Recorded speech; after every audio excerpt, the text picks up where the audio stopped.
지금 이제 우리가 어디쯤 와 있는가를 돌아보고 지금 우리가 어디쯤 와 있는가를 보면 다음 단계가 무엇이 예고되어 있는가를 전망할 수 있을 것 같아요. 그럼 거기에 맞게 이제 우리가 뭘 준비해야 되냐 이 얘기를 해봐야 될 것 같은데, 사실은 지금이 거대한 그 시대적 전에 저희 격변기 전환기 그런 얘기를 했는데, 우리 입장에서 주체적인 측면에서 보면 어쩌면 우리가 태어나서 한 번도 겪어본 적이 없을 수도 있고 좀 나이 드신 분들 한 두 번쯤 겪어봤을 것 같은데, 거대한 사실은 변혁기를 겪고 있어요. 지금이 총리가 어제 이제 국회 이름이 통과됐죠? 뭐라고 그랬어요? 이 정부는 촛불의 선물이고, 지금 민주정부는 이 촛불 민심이 지나가는 통로라고 그랬잖아요. 쉽게 말해서 촛불혁명 예전이 현재 진행형이다. 지금도 계속되고 있다고 그랬어요. 그냥 놀라운 얘기죠. 그래서 왜 그런가를 잠깐 돌아보자고 해요. 그래서 지금 거대한 이제 전환기로 하는 것이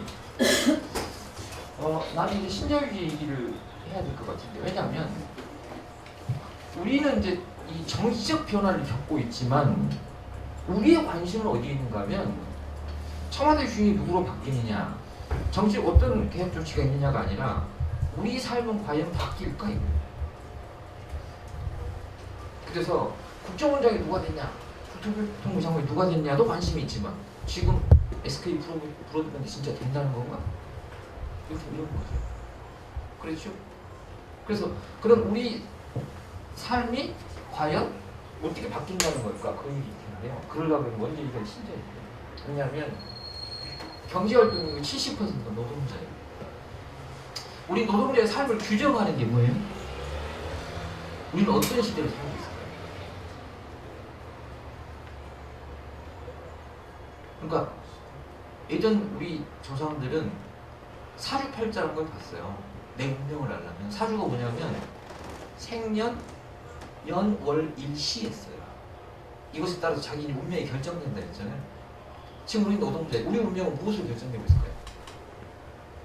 우리 팔자가 무엇으로 규정되어 있어요? 내가? 이동주의 관심은 뭘까요? 내가 비정규직인가? 정규직인가?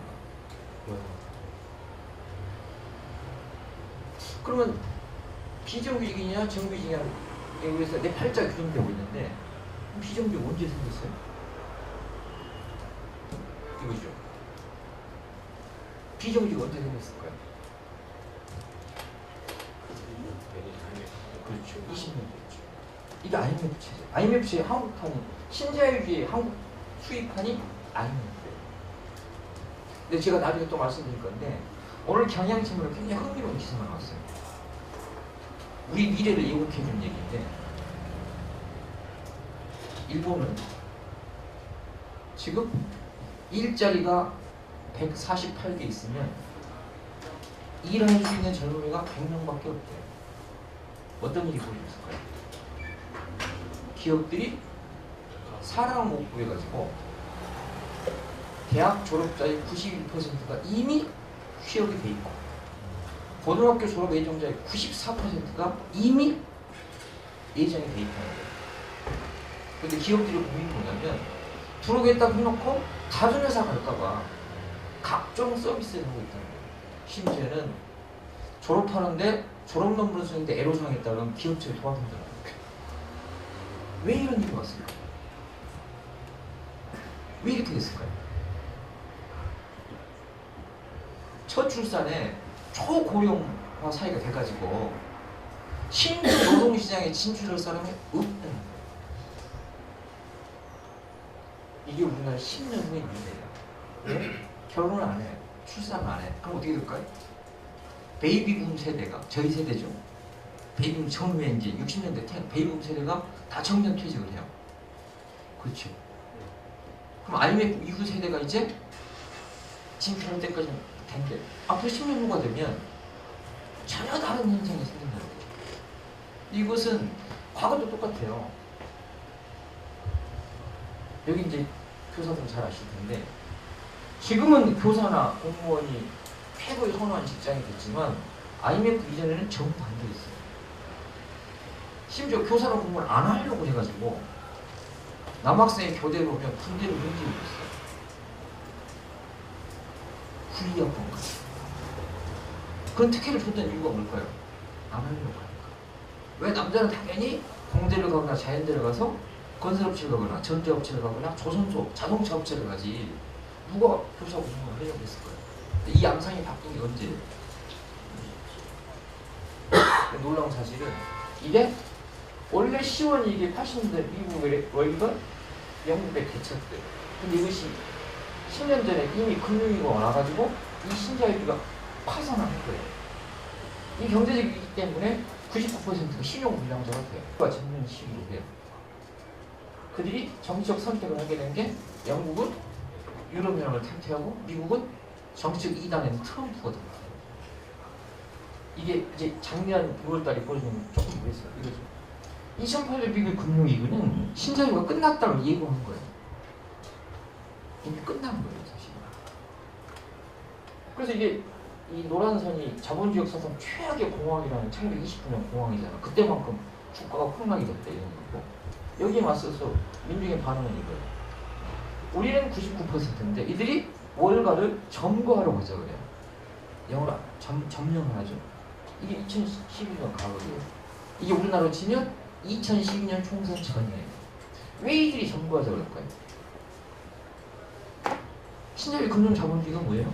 은행이 망하면 어떻게 해요? 월가가 어디에요? 다 금융기관들이 다 밀집되어 있는 데잖아요. 금융기관이 망하면 어떻게 해요? 공적자금을 메꿔주죠. 그렇잖아요. 그럼 공적자금이 뭐예요? 국민의 세금이에요. 문제는 세금을 낸 사람들은 파산하네. 다 신용불량자가 돼요. 그런데 이 금융기관은 이 사람들이 세금을 메꿔줬기 때문에 이걸 우리 걸로 하자. 그런 주장이에요. 그렇죠. 그런데 이렇게 주장하면 이게 돼요? 안 되죠. 그럼 방법 바꿔야 돼. 문제 제기를 해야 돼. 이건 아니라고 해야 돼. 어떤 방식으로 해야 돼? 사회적인 분노가 분출도 똑같죠? 이게 뭐였을까요? 우리 치면 10회지, 촛불 시위지. 근데 이것만 갖고 안 돼. 그럼 어떻게 해야 돼? 그야말로 다른 선택을 해야 될 거잖아요. 그럼 다른 선택을 하는 방법이 뭐예요? 그게 뭘까요? 민주주의, 즉 1인 1표제에 기초한 정책 선택을 바꾸죠. 그렇잖아요. 가령 탄핵해라 그러면 탄핵을 그냥 말로 하는 게 아니잖아요. 여론조사를 할 수 있는 게 아니에요. 왜? 절차나 제도가 정해져 있어요. 국회가 소추를 하고 헌재가 판결하고 이게 좀 있죠. 그럼 그 다음에는 어떻게 할까요? 새 대통령 뽑죠. 이게 절차라는 거잖아요. 그래서 영국은 여론조사를 탈퇴해요. 왜? 신자유주의는 뭐냐면 자본과 노동자에게 국경을 두지 말자잖아요. 그러니까 원래 자유교역인 거예요. 근데 영국의 노동자들은 왜 뜬금없이 경제적인 민족주의를 택했을까요? 국경을 없애면 자본은 어떤 이점이 있어요? 생산 비용이 싼 나라로 공장을 이전해버려요. 그렇죠. 두 번째, 노동자들이 더 이주 노동자들이 그냥 값싼 저임금 노동자들이 몰려와요. 그럼 어떻게 돼? 있던 일자리가 없어지고 그 다음에 유지하고 있는 일자리는 경쟁이 치열해져가지고 회고가 훨씬 자유로워지죠. 그러면 미국인 노동자들은 자기 일자리 유혹을 받으니까 이들 사이에 뭐가 생겨나겠어요? 추방하자고 생각해요. 누구를 추방하자고 그래요? 이주 노동자. 그러니까 신자유주의는 이민을 권장해요. 그런데 이 이민 노동자들을 내국인들 뭐라고 규정해요? 난민이라고 규정해요. 그러니까 브렉시트를 하게 된 거야. 미국의 트럼프가 내세운 공약이 뭐예요? 300만 명의 불법 체류자를 추방하겠다. 어마어마한 사회 배회주의인데 이건 그들이 내세웠던 신자유주의 교리 자체를 부정하고. 왜? 미국이나 영국은 유권자의 90%가 노동자예요. 그렇겠죠? 그러니까 신자유주의 30년을 했더니 결과는 뭐가 되더라고요. 99%는 중산층이 하층민이고 하층민은 노숙자로 전락하더라고요. 그러니까 정치적 선, 그래서 이걸 요약하면 되죠. 이게 뭘까? 이게 사회 파탄이에요. 그럼 사람들이 굶어 죽거나 싸우다 죽거나 똑같으니 이들이 사회적으로 항의를 하기 시작해. 근데 이 항의의 민심은 결국 정적 선택으로 귀결되더래요. 그렇죠? 여기서 얻게 되는 교훈은 신자유주의 끝났다고 이미 다른 선택을 했다요. 우리는 어땠을까요? 다를까요? 똑같죠? 어떻게? 우리는 이미 사실 세월호 참사 때 이미 예고가 됐어. 총궐 이후에 작년 촛불 항쟁을 우리가 잊지 말아야 될 것은 2010년 한 민중 총궐기가 박근혜 게이트와 격점이 생겨서 이제 폭발한 거죠. 그리고 나서 이제 2017년에 탄핵과 대선이라는 절차를 그렇지 하나씩 볼까요? 이게 뭘까요? 그러면 세월호가 3년 전 4월 16일이죠. 이때 나온 얘기는 뭐예요? 국민의 생명과 재산을 보호해주지 못하는 이게 나라냐. 그럼 작년에 게이트가 터졌을 때 사람들이 맨 먼저 들었던 구호가 뭐예요? 이게 나라냐 했죠. 이게. 그러니까 비선 실세, 즉 절차상 우리가 위임한 범위를 넘어서는 비선 실세에도 절차적 하자가 있었지만 근본은 뭐였어요? 이게 나라냐 했어요. 그렇잖아요. 그래서 그것이 표현되죠. 이건 뭘까요? 작년 4월 13일 총선을 앞둔 정확히 150일 전에 이 변화가 있어요. 이거 뭘까요? 경고죠. 그렇잖아요. 그런데 이 총궐 이후에 어떤 일이 벌어져요? 정권의 대응은 뭐예요? 민주노총의 대표자는 구속을 시키고 실수 있는 범인은 직사 무죄토로 사형을 내게 만들어요. 그럼 우리가 할 수 있는 게 뭘까요?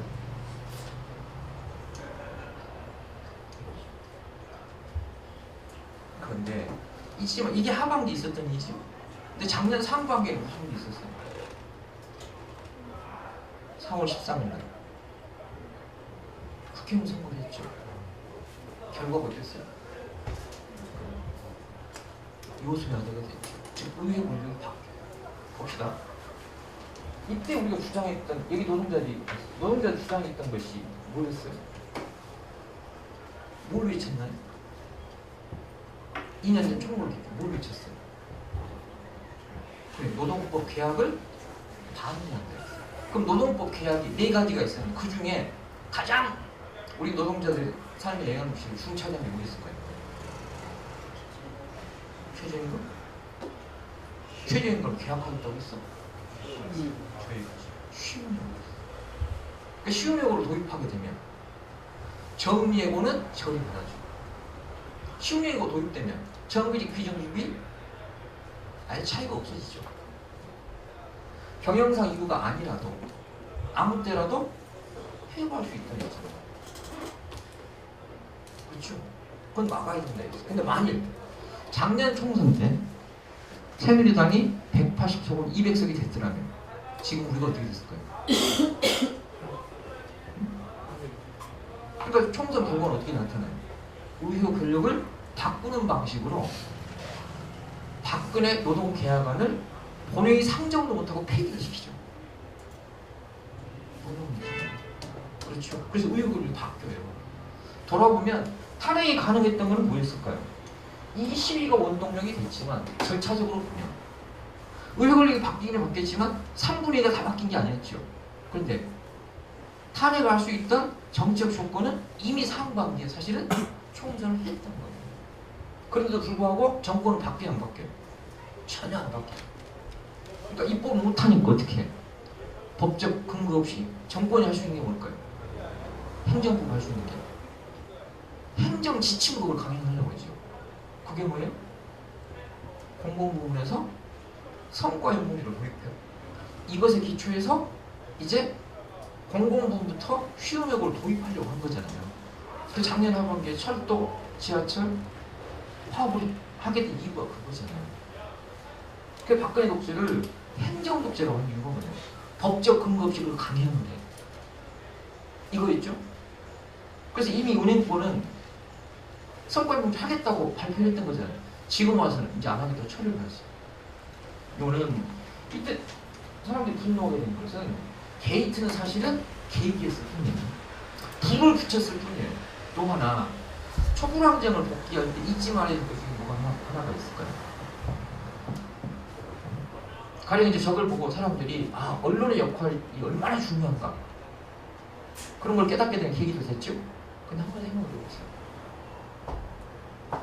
언론이 어떻게 저런 문제들이 해결됐을까요? 그걸 지금 촛불항쟁은 게이트가 터지게 된 과정을 복기를 해보면 맨 먼저 최순실 게이트를 제기한 언론이 어디였어요?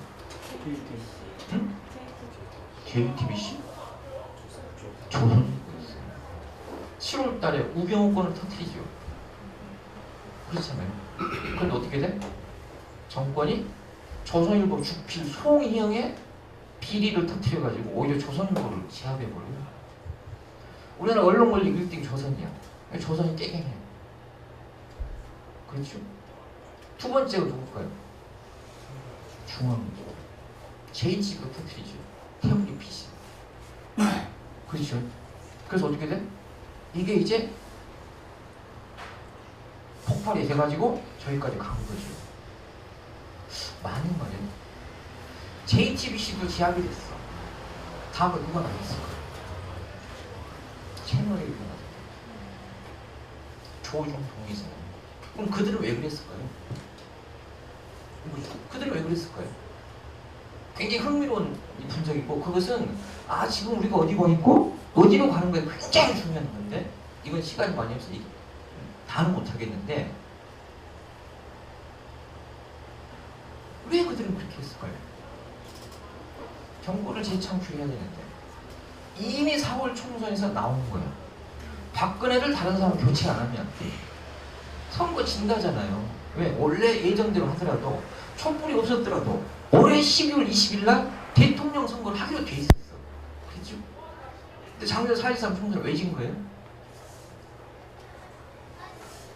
그들이 입장에서 보수파 입장을 분석을 해보면 박근혜가 전혜은하고 졌다는 거 아니에요? 기억나세요? 아니 이한구란 자가 아예 그냥 지 마음대로 공천해버린 거야. 청와대 오도로. 원래 걔는 사실은 출마 안 하고 총리하기로 예정이 돼 있었다는 거 아니에요? 오죽하면 김무성이 옥새 들고 날락했어. 기억나세요? 작년 봄에. 그래서 다 받아오는 밥상을 엎었다 이거예요. 공천 전쟁 때문에. 왜? 그때는 야당은 분열돼 있고 공천만 되면 닫아요. 박근혜는 뭐였어? 친박을 다수 당선시켜서 지가 섭정을 하겠다는 구조를 했어. 그런데 보수 전체 입장에 보면 4.13 총선을 봐라. 민심이 그걸 용납하지 않는다니까 보수를 바꿔야 된다 했잖아요. 그러니까 이대로 가면 정권 창출이 안 되니까 어떻게 하자고? 박을 빨리 바꾸자야지. 근데 박이 끝까지 뭐랑 똑같아? 여기까지 얘기하고 탄핵 이후 과정도 굉장히 힘들어요. 왜 힘들어할까요? 보수파들의 다수의 요구에 따르면 박이 사실은 사퇴를 했어요. 사퇴를 했으면 이재용도 구속 안 됐어. 근데 박은 끝까지 버텨. 내가 보지는 못하냐. 나중에 어떻게 해? 이재용까지 구속이 돼. 이게 사실은 지배체제 입장에는 최악인 거예요. 그래요. 아니, 지금 제일 열받는 게 누구예요? 재벌들이에요. 말씀드리고자 하는 것은 뭐 이제 그런 얘기가 굉장히 이제 흥미진진하고 재밌고 왜냐하면 이게 일면만 보면 안 되잖아요. 그죠? 그런 건데 어쨌든 이런 어마어마한 일이 벌어졌어. 그래서 이것 그래서 이제 민주주의가 들어있어요. 이것은 뭘까요? 이건 이제 취임식인데 이게 사람들 문재인 정부예요. 보통 87년 이후에 민주정부는 별칭이 있었어요. 별칭이 있었죠. 왜냐하면 이승만 정권, 박정희 정권은 이게 나라가 집권했던 거예요. 쫓겨날 때까지 하죠. 그래서 문재인도, 그러니까 이명박도 정부 이름이 이명박 정부. 왜? 나라를 집권처럼 했잖아요. 박근혜도 박근혜 정부였어요. 근데 김영삼은 문민 정부였고, 왜? 무신 정부 끝냈다. 김대중은 국민의 정부였고, 노무현은 참여 정부였어요. 그럼 이 정부는 무슨 정부일까요? 촛불 정부지. 이게 촛불혁명의 산물이잖아요. 그런데 조중동은 이걸 5월 9일 대선을 촛불 대선이라고 안 그래. 뭐라고 해요? 장미 대선. 장미가 무슨 놈이겠냐? 이 정권은, 그러니까 이건 문재인 개인의 입신양명. 민주당 정부가 아니라 이건 무슨 정부라고? 촛불 정부라고. 아니 민주당이 잘해서 된 게 아니잖아요. 왜? 촛불을 주던 게 민주당이 아니었어. 이들은 정치적 수혜자였어.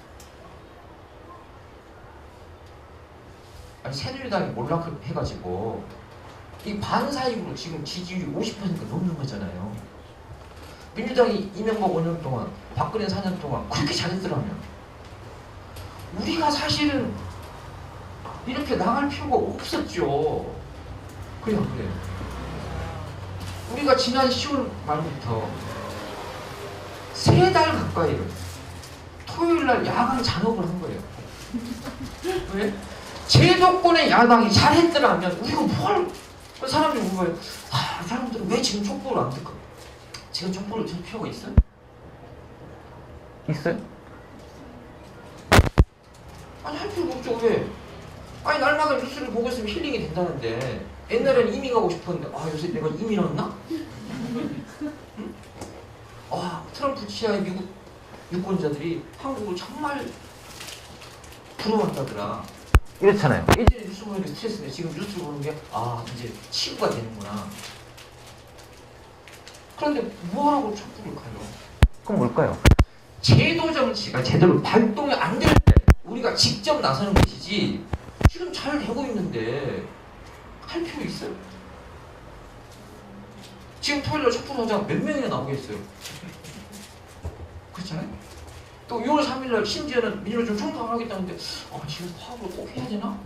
이런 여론도 없지 않아요. 왜? 그러면 뭘 주장할 건데? 투쟁의 대상이 누군데? 누굴까요? 나중에 제가 결론적인 그 얘기예요. 지금 누구를 대상으로 싸워요? 사람들은 지난 9년 동안은 서울로 올라가면 당연히 정권을 대상으로 싸워요. 지금 가고 문재인 내려오라 이럴 수도 없고 뭘 주장해야 돼? 누구를 대상으로 싸워야 돼? 봐봐, 이게 다 대답을 잘 못해. 그럼 이번에 요구사항이 뭐냐? 요구사항도 다 다르고 대상이 누구냐? 그러니까 대상이 누구냐면 자기가 이번에 이제 집회를 하고 간 김에 시위를 해야 되겠는데 시위 코스를 짜야 돼. 예전에 당연히 청와대를 둘러싸는 거예요. 이게 헌재로 넘어가면 헌재까지 가는 거야. 이번엔 어디를 가야 돼? 어디를 가야 돼? 시위를 해야 되는데 그냥 광화문 한 바퀴 돌다 와야 되나? 아니면 시청 앞으로 가봐야 되나? 어디를 갈까요? 이게 뭘까요? 지금 달라진 거야. 그럼 지금 어디를 대상으로 싸워야 돼? 이거죠? 지금 대상이 누구냐도 지금 불명하니까 가기는 가는데 그러면 지금 정비를 선생님들이 과천 청사를 가야 되나? 그건 좀 아닌 것 같고 왜? 걔들은 다 조금 잘릴 거잖아요. 그지? 새 이제 장관 임명이 됐는데 지금 시작도 안 했는데 야 너 물러나라 이럴 수도 없고 광화문은 원래 청와대 빨리 방 빼라고 하는 데인데 광화문에서 집회를 하게 되면 방 빼라 이럴 수도 없고 그렇겠죠? 그죠? 이거는 이런 거지. 이건 제도 정치가 제대로 안 됐을 때부터 하는 거예요. 이건 이 정부는 사실은 민주당 정부가 아니라 촛불 정부예요. 그렇게 총을 더 정확히 이렇게 얘기해. 지금 이건 문재인 정부는 홍보일 뿐이다. 촛불혁명은 지금도 진행 중에 있다. 왜? 촛불 민심이 그 요구를 제도 정치 안에서 어떻게 풀어나갈 거냐 이거죠. 우리가 했어요. 여전히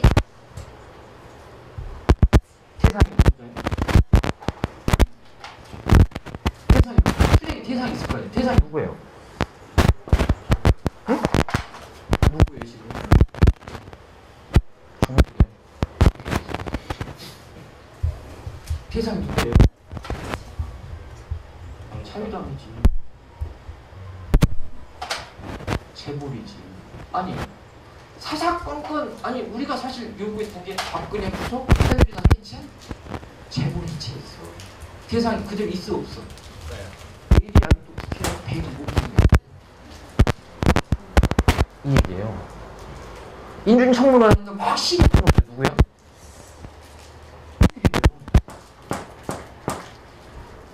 또 뭐 또 있어요?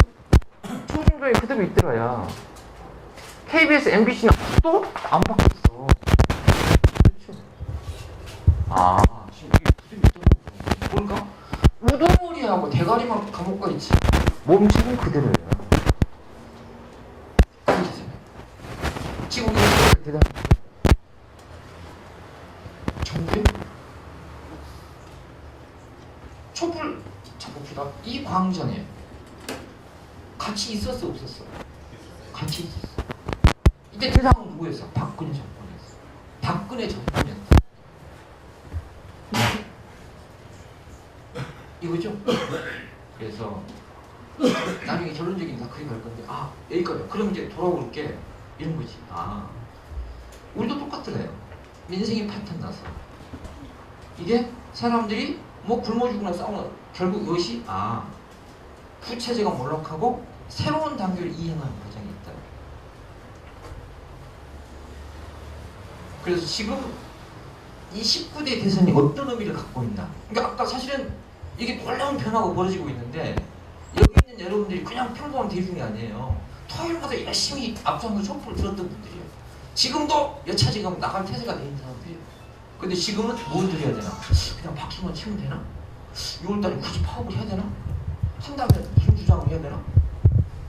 그러니까 이게 뚜렷하지 않으니까 조합은 어떻게 선택할 거야? 왜 가야 되냐고 물어보니까 그냥 가는 거지 뭐. 어디로 가요? 그건 나도 잘 몰라. 집행부 이렇게 설명하는데 조합원이 그럼 내가 굳이 꼭 가야 되나? 이런 생각 안 하는 거야. 근데 그걸 당위 혹은 더 심하면 관성처럼 6월달을 하기로 했으니까 가는 거다. 그럼 이건 우리가 지금 시대가 바뀌었는데 우리 생각이나 행동은 하나도 안 바뀐 거예요. 진짜 이게 문제니까? 진짜 이게 문제네? 그 얘기 하자고. 지금이야말로 우리가 할 일이 진짜 많고 우리가 해야 될 역할이 굉장히 중요해요. 생각보다. 그런데 뭘 해야 될지 모르겠어. 그러니까 우리가 그냥 존재감이 있는 거야. 진보진영이.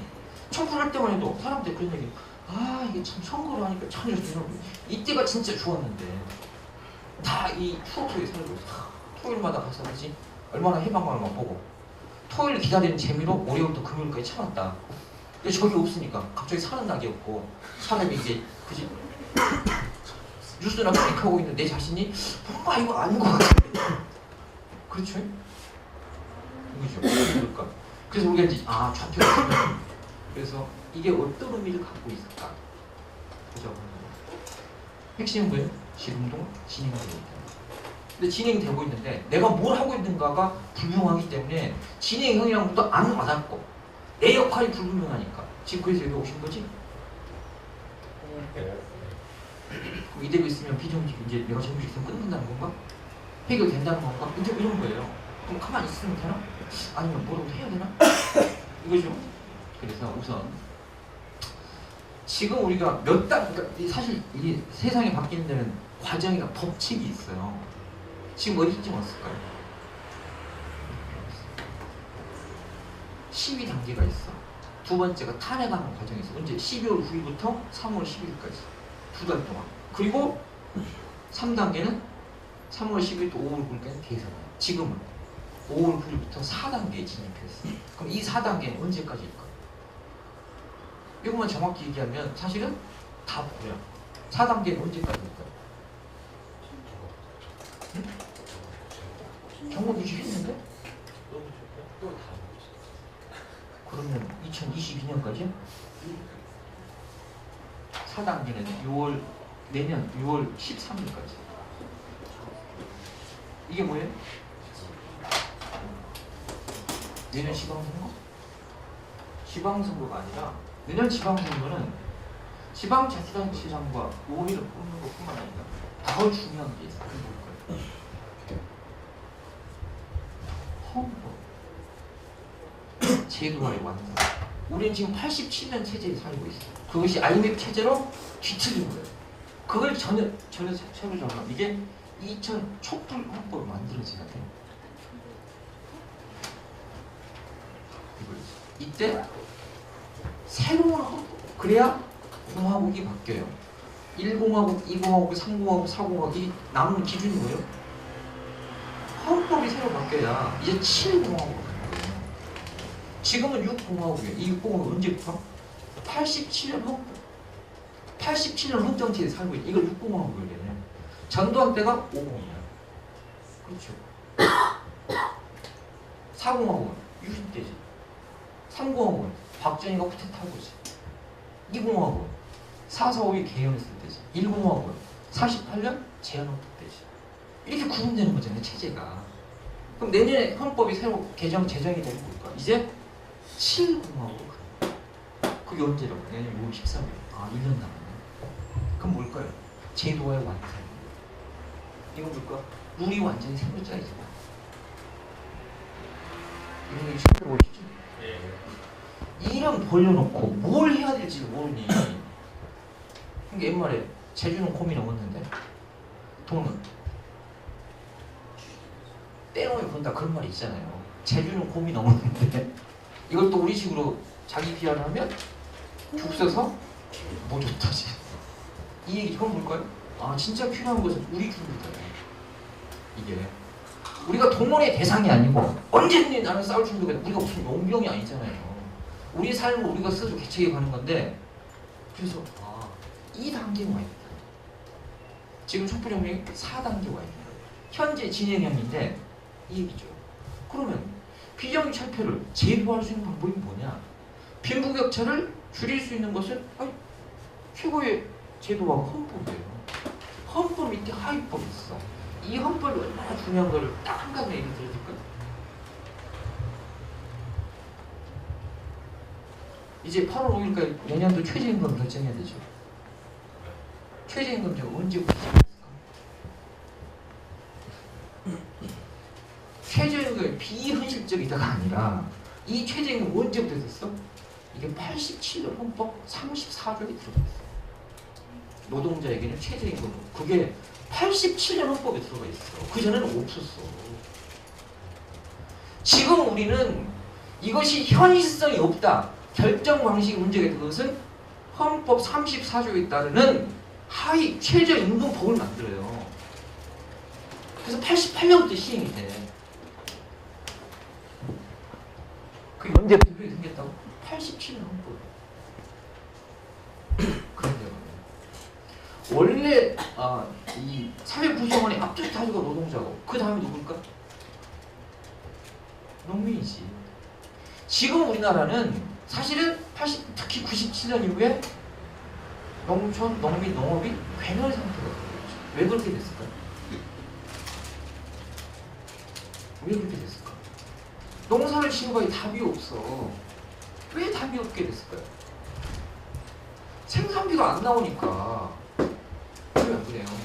생산비가 안 나와. 작년 나라값이 30년 전 가격이야. 그러면 농약값 종잣대, 농지 임대료, 농기계값, 인건비는 천정부지로 뛰었는데 쌀값이 30년 전 가격이라는 거야. 저기 이제 연세대 주면 알겠지. 예전에 시골에 땅이 한 20만, 논이 한 20만이만 있으면 애들 도덕에 보낼만 했죠? 보내는 거 많죠. 지금은 안 되죠. 한 필지 농사를 지어도 남는 게 없어. 왜? 생산비가 보장이 안 되니까. 원래 노동자들이 임금의 경제학 정의가 뭘까요? 임금은 뭐예요? 노동력의 재생산 비용이에요. 무슨 얘기일까? 내일 내가 똑같은 상조를 할 만큼 돼야지 이게 보장이 돼야 된다는 거 아니야. 생활임금은 뭐야? 지금보다 조금 더 나아지거나 현재 생활 수준이 유지가 가능해야 된다. 그러니까 임금의 정치 경제학적 정의가 노동력의 재생산 비용이에요. 그럼 농산물 가격은 생산비를 보존해줘야 될 거 아니에요. 그럼 노동자에게는 뭐가? 최저임금. 노동력을 재생산하려면 최소한 이 정도는 있어야 된다. 이 중에 더 이상 갚을 수 없는 게 뭘까? 통신비, 문화비, 교육비가 아니면 뭐겠어? 식비지. 그러니까 저임금 밑바탕이 뭐야? 처고가 정책이에요.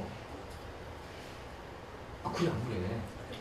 아 먹고 사는 걸 새끼를 한 끼로 줄일 수는 없잖아. 응? 통신비나 뭐 응? 다른 문화비는 줄일 수가 있지만 밥을 줄일 수는 없어요. 그러니까 원래 사실은 노동자에게 최저임금이면 그럼 농민들에게는 어떻게 해야 될까? 최저 뭘 보장해줘야 될까? 가격을. 그래서 최저임금제와 최저가격 보장제는 쌍생아예요. 그러니까 세계 대공황 이후에 민생이 완전히 파탄으로 가. 그러면 체제가 유지가 안 돼. 왜? 노동자 다 죽어버리고 농민이 없으면 어떻게 돼? 초기 자본주의는 어떻게 했을까? 예전에 노동법이 없었어. 그러면 아니 태어나서부터 일하다가 다 가임기에 노동자 평균 연령이 그때 20세였어요. 다 죽어버려. 그럼 어떻게 할까? 아프리카에서 노비를 끌고 왔지. 그랬죠? 근데 나중에 재생산이 안 되니까 어떻게 돼요? 노동법을 만들어. 그래서 가임기까지 최소한 보장을 해줘야 된다. 그래서 청소년이라는 용어가 생긴 게 150년밖에 안 됐어요. 옛날 청소년은 뭐 했다는 거예요? 노동자였어요. 지금도 방글라데시 8살짜리가 월드컵 공인물을 바늘로 깃고 있어. 우리는 안 그랬을까? 60년대 초등학교 다니면 농번기 방학이라는 게 있었어요. 기억나시죠? 집안이 모내기라면 당연히 결석을 했어. 왜? 걔 왜 학교 안 했대? 오늘 모내기. 아 그렇구나. 걔 왜 안 하냐? 오늘 보리밴드에. 아 그렇구나. 그때는 뭐였어? 노동력이었어. 옛날 우리말 뭐였어? 농번기에는 부직갱이도 한몫을 한다고 했어요. 그럼 초등학교 다니는 조그만 애가 그때 뭐 했을까? 아니 뭐 주전자하고 왔다 갔다 하기도 하고 못줄을 잡기도 하고 잔심부름 했죠. 그랬죠? 요는 87년 헌법에 최저임금 들어가 있어. 최저가격 보장제는 없어. 그러니까 어떻게 돼? 농산물 가격이 30년 전으로 떨어져도 대책이 없어. 그럼 어떻게 돼? 다 농사를 포기할 수밖에 없는 거예요. 최저임금은 최소한 명목 가격이 떨어지진 않죠. 아니 천하의 자본가들도 동결하자 주장하지 최저임금 깎자 이렇게는 주장 안 해. 근데 농산물 가격은 깎인다니까? 그게 뭐 때문이라고?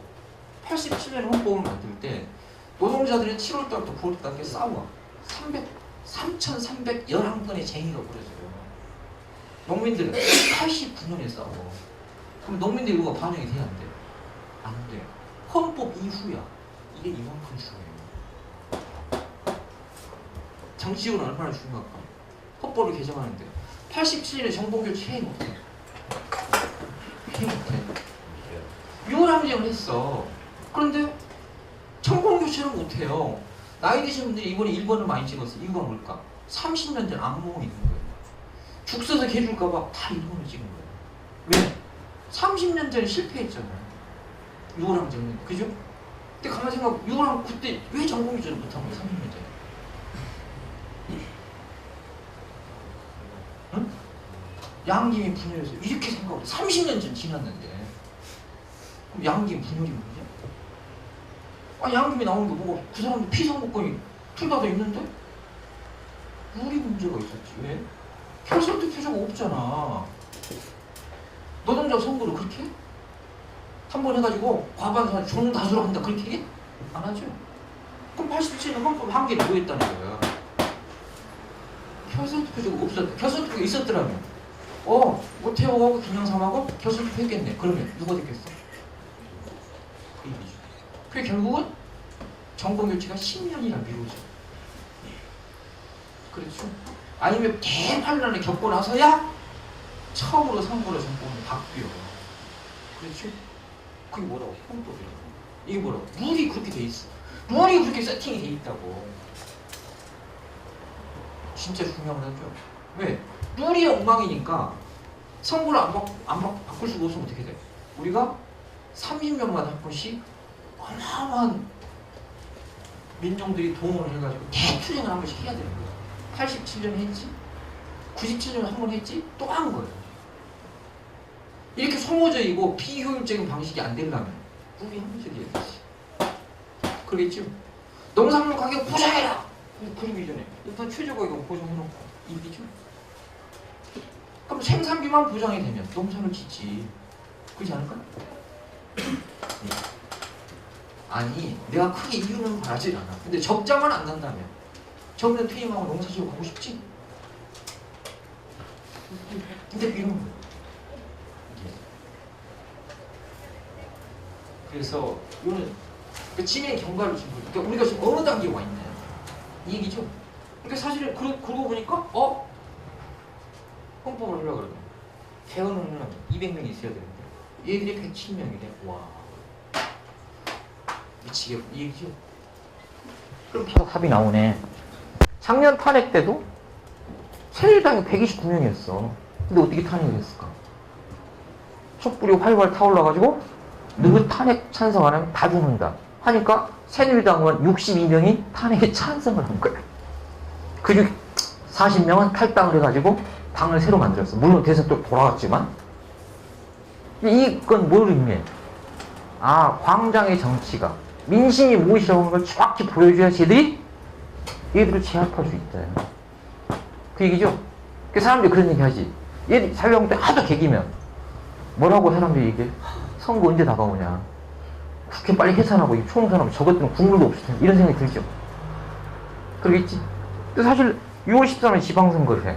지방선거를 했는데 지금 분위기를 보면 자유한국당은 이번 대선 결과를 보면 60대 이상 TK만 당선 가능성이 있어. 나머지는 폭망이야. 그러겠죠? 이게 민심이잖아요. 여론조사가 뭐 어떻다 이런 거는 다 허당이고 정책 변화가 가능하려면 그게 언제 있다고? 이게 있어. 더 놀라운 사실은 조금 길게 보면 이 헌법 새로운 룰에 의해서 선거가 치러지는 첫 선거가 언제일까?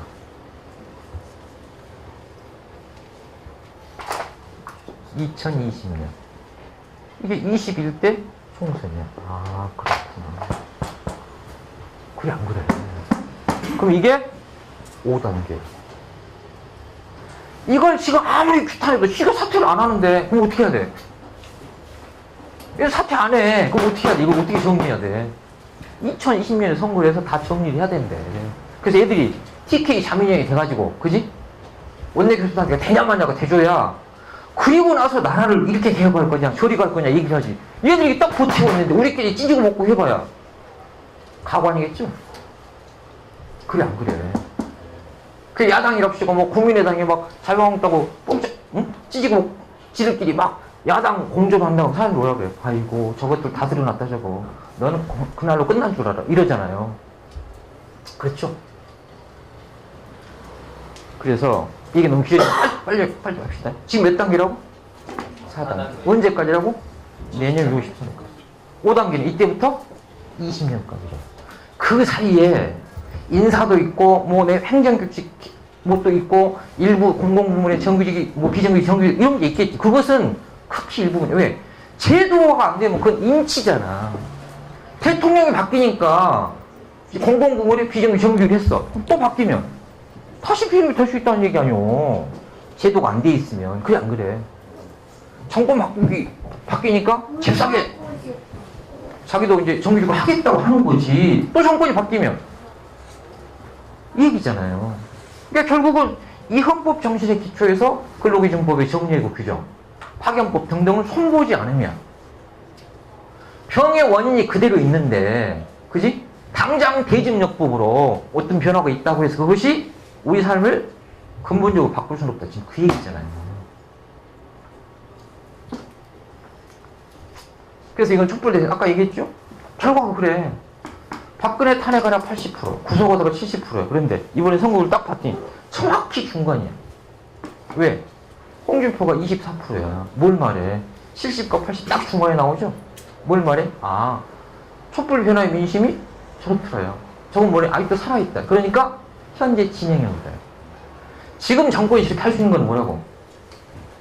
폭력이 있었어요. 예를 들어서 최초 정권 교체는 김대중 정권이었어요. 총리가 누구였어? 김종필이었어. 왜? 그때는 단독으로 집권을 한 게 아니었어. CJP가 연합했던 거 아니에요. 근데 지금은 안 그래요? 그러니까 어떻게 해? 그냥 이사를 총리를 마음대로 해. 이해되시죠? 그때랑 차이가? 이거는 그래서 촛불혁명이 갖고 있는 거 우리나라 민주주의 운동으로 보면 4.19 6.25항쟁이 이미 넘어섰다는. 그러니까 이것만 설명하는 역사적 의미가 굉장히 이제 중요해요. 이거는 그냥 빨리 넘어갈게요. 뭘까요? 지금 혁명이 진행 중이고 민주주의 혁명은 4.19 혁명의 미완의 혁명을 완수하는 것이고 87년 항쟁의 한계를 지금 뛰어넘고 있어요. 87년 한계를 뛰어넘었어, 못 넘었어? 지금 우리가 이미 뛰어넘었어. 왜? 87년은 헌법은 바꿨는데 정권을 못 바꿨대. 이번에 바뀌어서 못 바꿨어?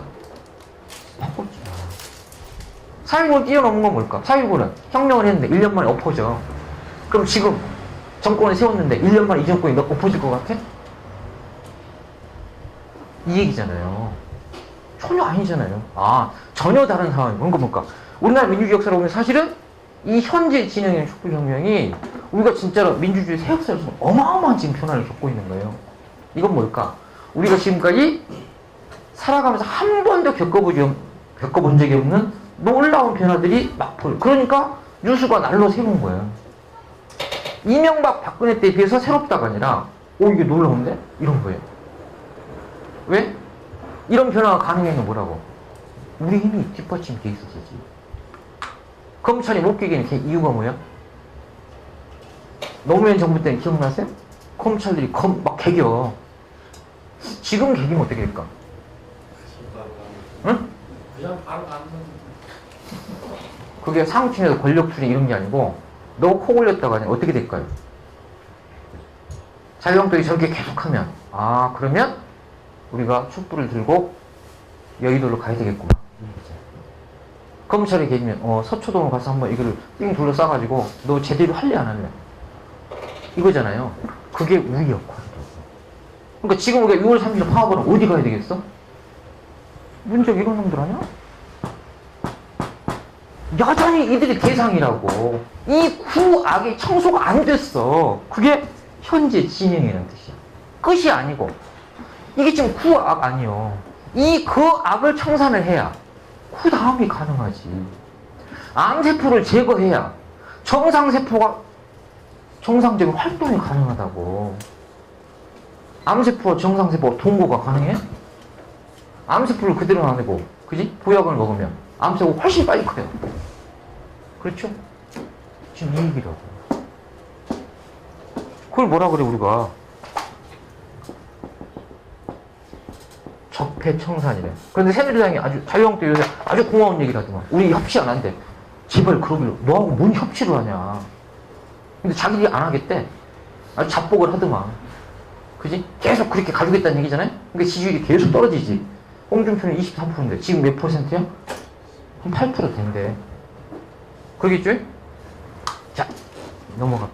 왜? 이제 뭐 할까가 훨씬 중요한데 지나온 얘기만 하려고 해도 사실은 시간이 엄청 부족하죠? 진행형이야. 단계별 과제가 뭐였을까? 3단계는 뭐였어? 민주정부를 세우는 게 과제였어. 저건 성과 좀 했지. 1단계, 2단계, 3단계까지는 다 된 거야. 우리가 이미 승리하고 있어. 4단계는 뭐라고? 뭘 해야 된다고? 저걸 제도화야. 그게 여기까지라고. 아시겠죠? 저거 말로 되는 게 아니잖아. 적폐청산 사회개혁을 말로 해? 말로 할 것도 다 하지. 그렇죠? 그러면 대상이 누구겠어? 여전히 이거네. 대선 때 막 주적 논란이 벌어졌어. 주적이 누구야? 우리나라 민주주의 가로막은 주적이 누구야? 북이요? 주적이 누구냐고. 얘들이요, 얘들. 그래, 안 그래요? 응? 박근혜가 우두머리고, 이 명차가 이거잖아. 정치적으로는 자유당. 경제적으로는 체벌이지. 그렇잖아요? 미디어는 체벌 언론이지. 이들이 주적 아니에요. 왜? 아니, 국정을 농단한 게 뭐 북이 한 거야? 북이 뭐 청와대에 굶파가지고 막 뒤에 다 배후 조정한 거야? 4.16 참사가 났는데, 그지? 북에서 하지 말라고 하게 7시간 동안 개긴 거야? 이게 아니잖아. 그래, 안 그래요? 네, 맞습니다. 이 얘기라고. 그렇죠? 그러니까 사실은 근데 이런 인식의 변화가 다 사고가 다 전환됐어요? 그 서울 가면 6월 삽시, 그래, 6월 파업을 하면, 총파업을 하면, 이제 누구랑 싸워야 돼? 이들이야. 촛불혁명 진행 중이라고. 그럼 촛불혁명 우리가 뭘 주장했어? 박근혜 구속해라. 탄핵해라, 구속해라. 이미 됐네? 그 다음에 남은 게 뭐야? 새누리당 해체해야 돼. 아니, 해체가 안 됐네. 이 얘기죠? 두 번째는, 재벌도 빨리 손봐야 돼. 이 얘기죠? 언론도, 검찰도. 이번엔 또 드러난, 군부도 빨리 손봐야 되겠더라. 저것들이 쿠데타를 한다가 아니라, 우리나라 외교부와 군부는 친미의 본산이더라요. 응? 국내 내정에 개입하는 통로가 어디 들어요? 군부하고 외교부더라요. 이걸 보여준 거죠? 얘들은 눈 하나 깜짝 안 해. 나는 미국이 하라는 대로 했다. 뭐가 문제냐? 왜 이게 보고 안 했냐? 나는 여기 시킨 대로 한 거지. 그게 뭐가 문제라는 거냐? 그렇죠? 놀라운 사실을 보여줍니다. 한국 정치의 성역이 어디라고? 외교부, 국방부.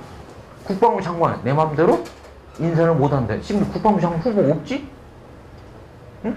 뭐 교육부 장관, 경제부 장관 뭐 다 있어. 행자부 장관 다 있어. 국토부 장관도 여기 기념회가 됐어. 근데 국방부 장관은 저런님은 당장 제 사표내라고 그러지? 새로운 사람 내세워야 되는데.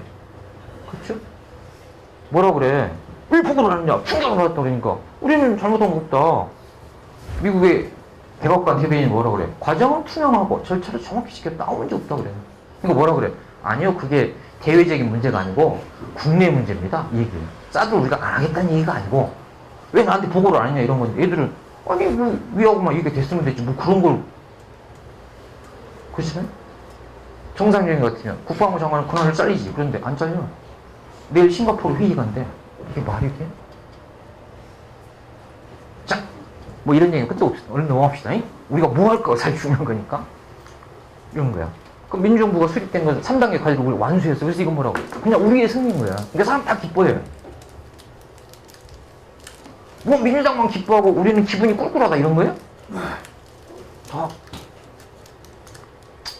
그래서 절차적 민주주의, 형식적 민주주의가 그래. 사실은 좋은 법이 필요한 게 아니라 지금 우리에게 필요한 건 뭐야? 있는 법을 지켜라야. 그러면 절차적 형식적 민주주의 회복은 신원복권 그랬어요. 저건 뭘까요? 법을 마음대로 유gin해가지고 억울하게 희생을 당한 사람들을 그지? 억울함을 풀어달라지 우리 삶을 증진시켜달라고 한다든가 그지? 빨리 낫게 고쳐달라고가 아니에요. 지금 요구는 굉장히 원천적이에요. 뭘까? 이재용이 구속됐으면 한상균이 나와야 되는 거 아니야? 이게 정상이라는 거야. 가해자가 있으면 피해자가 나와야지. 근데 박근혜가 구속이 됐는데 왜 이석규 의원은 그대로 있다는 거냐? 박근혜가 이석규 의원을 조작해서 구속을 시켰는데 박근혜도 감옥을 갔는데 그럼 빵 동기래. 그럼 왜 나랑 개판하냐? 이재용하고 한상균이 빵 동기래. 그 안에 있는 재수자가 모르겠어. 야, 나랑 개판이구나 이게. 왜? 정의가 있고 불의가 있어야 되는데 둘 다 감옥에 와 있대. 맞아요? 이 얘기라고. 그죠? 물론 이제 과도기 혼란이 두고 봐야 되겠죠? 그건 뭘까? 신원. 억울함을 풀어주고 빼앗긴 권리를 회복시켜달라요. 자, 전교조는 필증을 달라지. 왜 전교조를 승진을 안 시켜? 이게 아니에요. 원래 우리는 노동조합이었던 갑자기 오늘 노조가 아니래. 25년 동안 노조라고 그러더니 갑자기 노조 아니면 그래. 그랬잖아요? 그럼 지금 우리가 왜 노조가 아니냐. 이런 상식적인 요구를 하고 있는 것이지. 그지? 전교조 출신을 채용을 특별히 해라. 이런 게 아니에요. 그러잖아요? 양심술 석방이라 이런 사람들은 이 사람들이 뭔 죄가 있냐. 이명박 박근혜 때 피해자지. 그 얘기죠? 이 얘기죠. 그러면 이게 또 순서가 있어. 세월호 가족들 요구는 자녀들을 특별채용 이게 아니에요. 박근혜 때 그랬어. 특별채용 대학 부모들 요구가 그거예요? 내 자식이 왜 죽었는지 정부는 못 했는지 어떻게 하면 이런 얘기 다시 이 얘기를 밝혀달라는 거 아니야? 근데 놀랍지. 박근혜가 탄핵이 되니까 세월호가 올라와. 지난 3년 동안 일기가 그렇게 개판이다가 박근혜가 탄핵되니 갑자기 일기가 좋아져? 박근혜가 구속되니까 배가 목포항에 올라와요. 이게 우연이야? 이게 정상이죠. 정상이잖아요. 그들은 맹골이나 수도에서 흔적도 없이 다 사라지길 바랐다는 거잖아. 사람들의 기억 속에서 잊혀지길 바랐다는 거. 우리가 뭘 약속했어? 잊지 않겠다고 약속했어.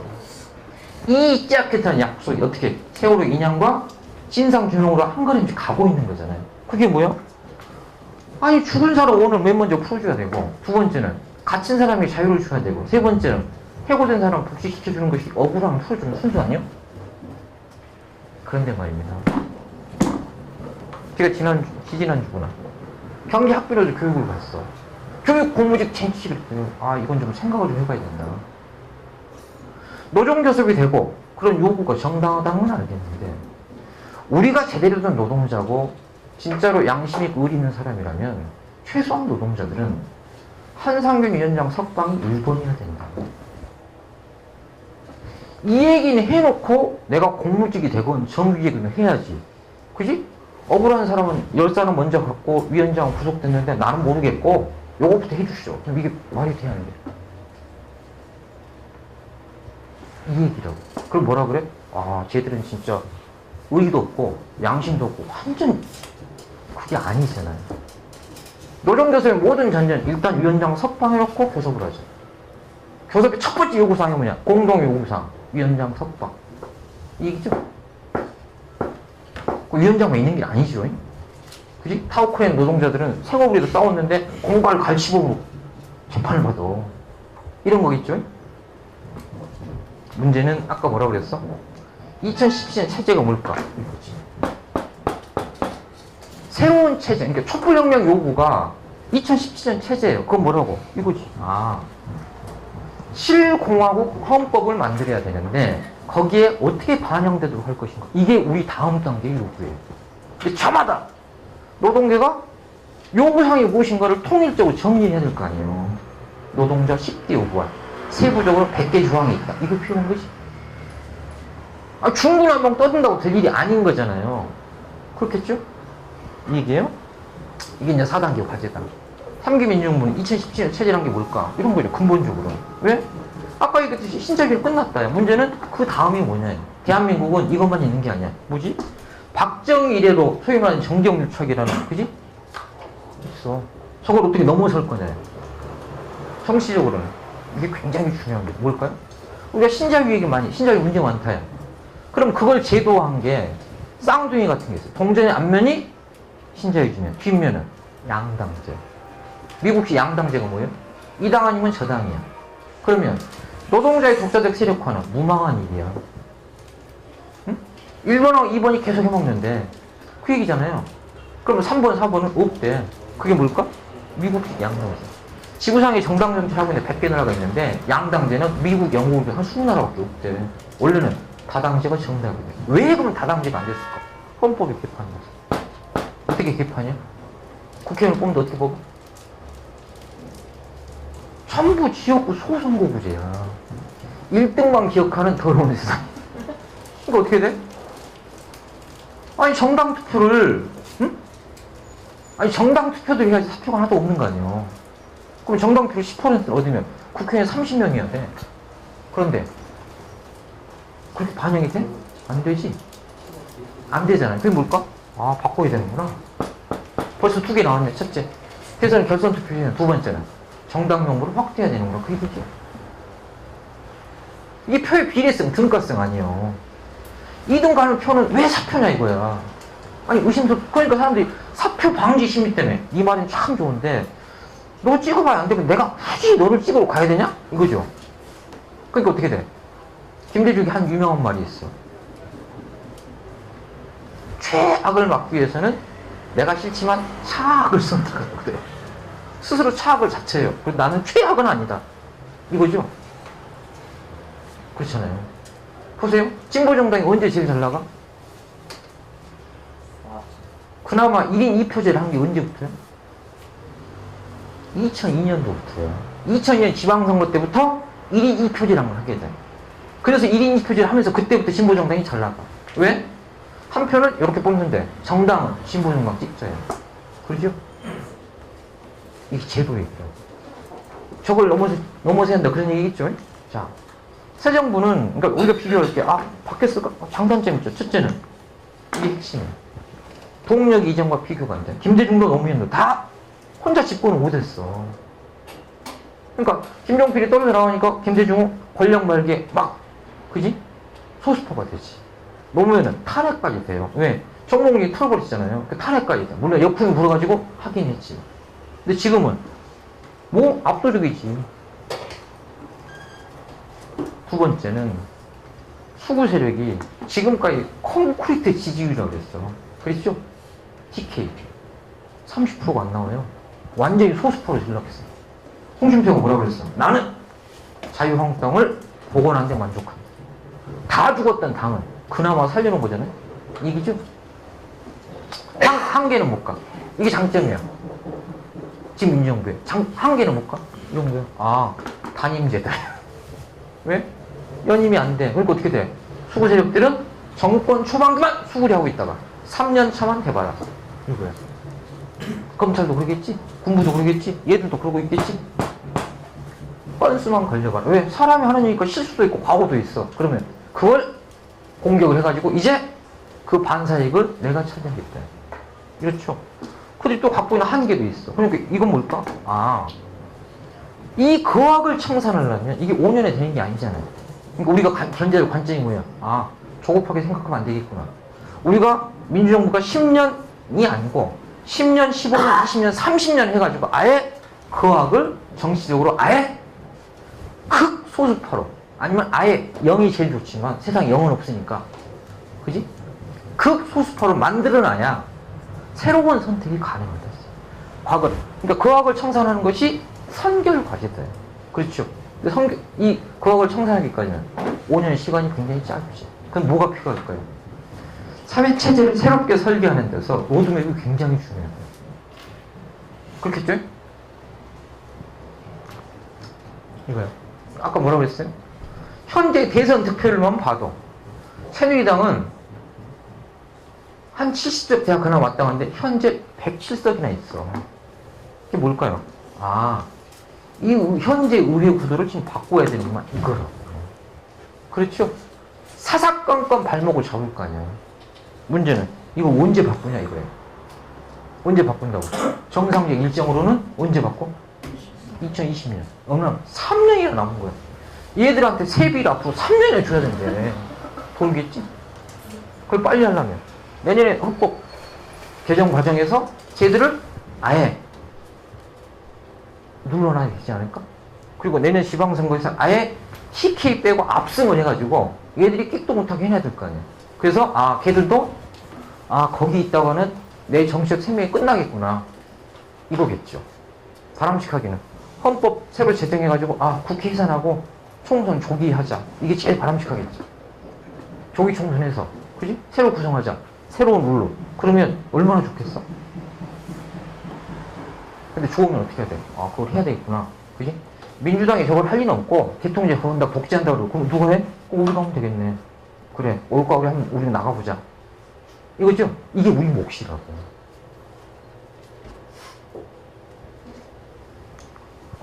근데 2017년 체제 이거 그냥 넘어갈게. 이 배경이죠. 그러니까 이 양극을 어떻게 할 거냐 이 얘기죠. 제가 이제 그러니까 헬조선 그러잖아요. 여기 보면 인간관계나 희망 연애 결혼 출산 내집 이게 다 포기한다고 그랬잖아요. 이 결과가 10년 후 20년 후 어떻게 나타난다고? 아까 뭐라 그랬어? 애가 안 태어났는데 그럼 어떻게 될까요? 노동력이 없어요. 응? 지금도 이미 우리 사회에는 굉장히 놀라운 일이 벌어지고 있어요. 막 당군의 배달 민족이고 순혈주의로 죽으라고 주장하니 언젠가부터 다문화가 미래다 그래요. 왜? 농촌 결혼은 3분의 1 국제결혼이야. 그래 안 그래요? 놀랍지? 옛날 같으면 막 인종주의, 배회주의가 벌어져야 되는데 놀랍게도 다문화 우대 정책을 써야 되는데 왜? 애가 안 태어나. 애가 안 태어나면 노동력이 없다고. 그럼 나중에는 노동자가 귀한 세상이 온다 이거예요. 그러면 우리가 일자리를 골라서 가게 돼 있어. 그 얘기죠? 그게 10년 후의 우리 미래다. 그럼 이번 19대 대선에 어떤 일이 벌어져요? 의제로 놓고 오면 그 나중에 과제 뜨기 할게. 이런 거예요. 진짜 놀라운 게 비정규직 얘기를 심지어 홍달정, 홍준표도 얘기를 해요. 왜 그럴까요? 이게 사회 최대 현황이 된 거예요. 그렇죠? 이건 이전 사회에 있어 본 적이 없어. 그러니까 IMF 20년 만에 이게 최대 의제가 된 거예요. 이 문제를 얘기하지 않으면 표가 안 나오는 거예요. 놀라운 변화죠. 예전에 비정규직은 우리만 얘기했어. 20년 전 IMF 될 때는 파견법 제정하면 전부 비정규직 된다는 얘기 우리만 했어. 그랬죠? 지금은 소위 말하는 보수 정신도 이 얘기를 하고 있어. 이게 뭘까? 이게 사회적 어젠다가 됐다. 그렇죠. 그래서 2017년 체제는 이거죠. 이게 한겨레 신문이 대선 끝나고 조사한 거예요. 어떻게 됐다고? 우리 사회의 최대 현황이 뭐냐? 세대 갈등, 지역 갈등, 여야 갈등, 진보, 보수, 이념 갈등이 아니래. 놀라운 변화입니다. 87년 같으면 최대 현안이 뭐였을까? 지역 갈등이었어. 지금은 뭐라고? 빈부 갈등이래. 그럼 빈부 갈등 핵심이 뭐냐? 놀랍게도 이렇게 조사가 됐어. 노동시장 불평등 해결이 돼. 놀라운 변화죠? 이건 뭘까요? 이 문제 해결이 없이, 그게 뭐야? 비정규직 문제가 최대의 사회적 현황이 됐다네? 그럼 뭐야? 그럼 이 문제를 누가 해결해? 당사자예요, 당사자. 당사자라고.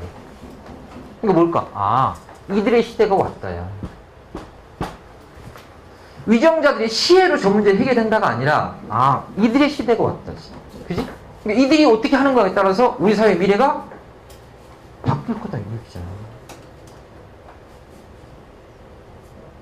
이 문제가 최대의 현황이 돼서 보수파는 이런 정책으로, 그지? 중도파는 이런 정책으로, 우리는 이런 대안으로. 지금 이게 지금 사회적으로 토론이 된다는 얘기잖아요. 그 얘기죠? 문제는 어디 있어? 우리는 입장이 있네. 응? 나만 정규직이 되면 된다가 아니라 우리는 입장이 뭐예요? 내년 체제를 만들 때 이걸 어떻게 제도로 반영할 거예요? 이렇죠? 그렇잖아요. 이 얘기죠? 그래서 노동체제는 이렇다는 거지. 뭐 군사독재체제, 87년 체제, IMF 체제, 그 다음에 이제 우리가 해야 되는 체제. 노동 기본권 어떻게 전면적으로 보장할 거냐. 과제로 바로 넘어갑니다. 왜 과제로 넘어가는가 하면 아까 정책적 얘기는 다 했는데 이런 얘기 하게 되면 이제 겁나 막 머리가 복잡해져요. 머리가 복잡하다는 건 뭐야? 우리가 진짜 공부를 많이 해야 돼. 어찌 보면 독재에서 싸우면 편해요. 왜? 저지, 반대 이거밖에 없어. 그렇죠. 계약 저지야. 쟁취 시대가 되면 어떻게 바꿀 거냐가 됐어. 응? 나빠지는 거를 저지하자는 복잡한 게 아니에요. 그런데 어떻게 고칠 거냐가 되면 얘기가 막 다 달라지고 굉장히 복잡. 그 얘기죠. 그래서 이런 거 있죠. 자, 봅시다. 이게 아까 봤던 그거예요. 이게 동력이래. 근데 한번 살펴봅시다. 첫째, 이들이 누굴까요? 이것만 보시면 다 될 것 같지. 그래, 우리가 저 정도만 광안에 모을 수 있으면 모든 정치적 현안에 대해서 다 정리할 수 있다. 저게 작년 12월 3일 날 광화문은 175만이 모였을 때요. 이 정도만 모이면 다 된다. 그게 뭘까? 3% 법칙이라고 들어보셨어요? 나중에 한번 검색해봐. 3%의 법칙이 뭘까요? 인구의 3%가 거리를 나오면 사회가 바뀌었대. 버지니아 대학의 교수가 연구를 한 결과예요. 그게 우리나라는 176만이야. 176만이 사회를 나오면 바뀌더래. 이거 3% 법칙이라고 했어. 문제는 어디 있을까? 이런 거지. 첫째, 이 정도의 동원력만 있으면 세상을 바꿀 수 있다지. 퇴행을 막는 걸 넘어서서, 그지? 우리가 원하는 체제로 갈 수 있다. 그런데 이게 왜 안 될까? 첫째는, 그럼 이게 누구일까요? 이게 누구일까? 지금 어디 있을까? 지금 뭐 하고 있을까? 지금 그 얘기죠? 봅시다. 경제활동 인구의 70%는 노동자야. 그럼 여기도, 이론적으로 여기 다, 서울이니까 더 많겠지만, 70%는 노동자야. 이주 절반은 비정규직이래. 그럼 이들은 어디 있을까? 어디 있어요? 노동자가 일하고 있지. 그렇잖아요.